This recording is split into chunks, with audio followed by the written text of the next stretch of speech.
Do you know what time it is?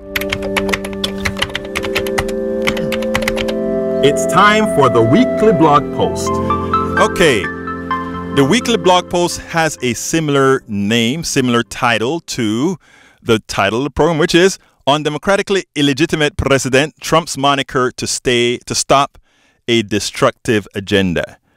And I mean that the only way to stop the destructive agenda is to ensure that people recognize exactly who Trump is and how Trump got where he got there. Anyhow, it goes this way.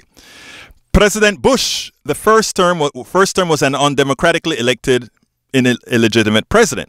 He brought us an illegal war. The Bush administration instituted the policies that almost destroyed the world's economy. To be fair, President Clinton, G.H.W. Bush, and Reagan played their part with irresponsible deregulation in the financial sector.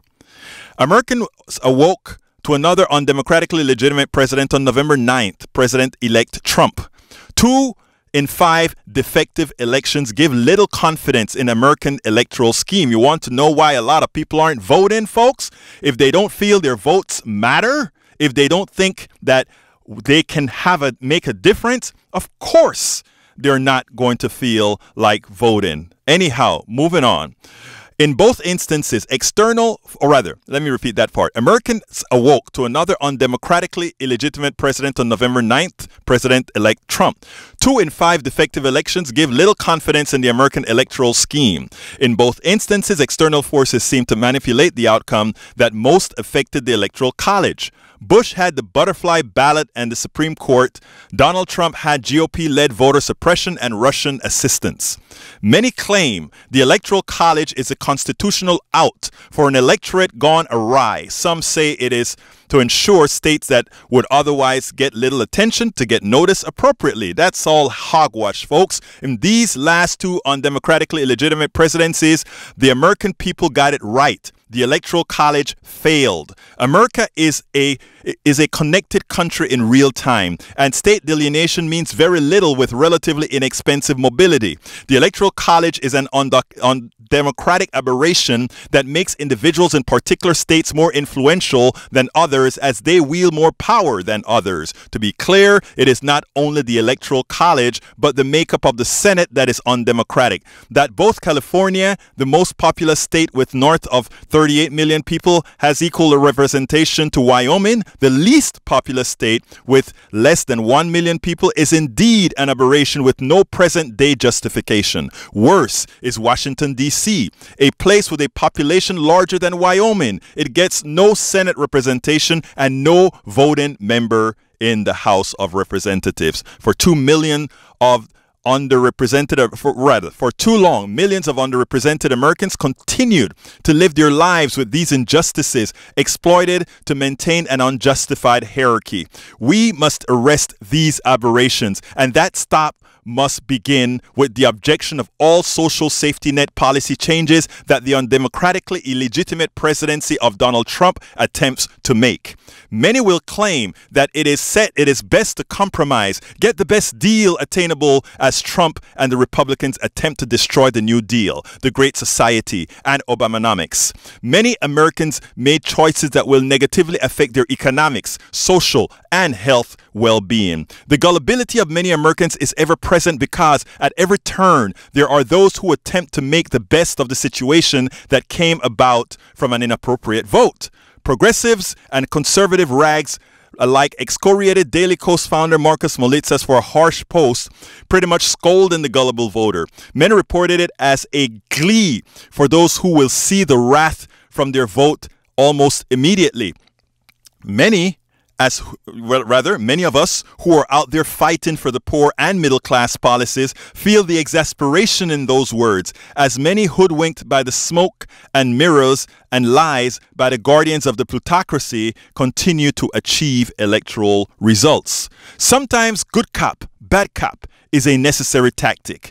Progressives know that many of these voters screwed themselves.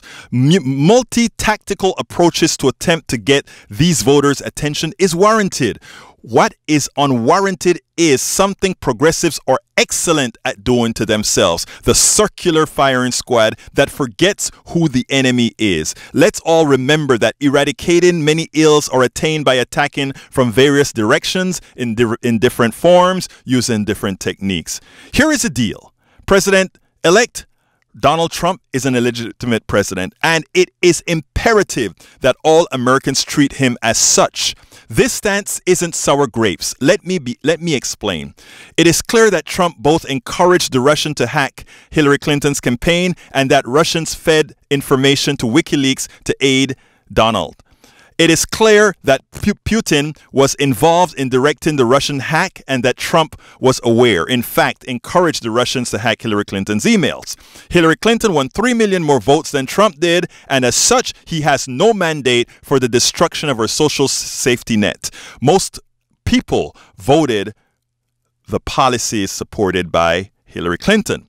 We cannot allow Trump to govern without a vigorous opposition, lest it encourages future candidates to use the evilest seeds still residing in many to attain a hollow victory. Trump used racism, misogyny, xenophobia, sexism, and all the negative isms in between to eke out an electoral majority. Donald Trump and his allies continue to lie when they claim that Trump won by an electoral landslide, let alone won the election fairly. Any statements that claim Trump had a landslide win is patently false. They need that narrative because they want to justify the massive changes to policy.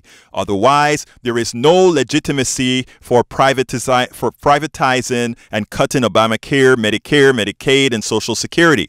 Folks, it is time for the Democratic Party to evolve. It is time for Americans to see them as fighters. Americans do not like Republican policies, but they sure do like to see someone they think is fighting for them. Again, let me repeat that. Americans do not like Republican policies, but they sure do like to see someone they think is fighting for them.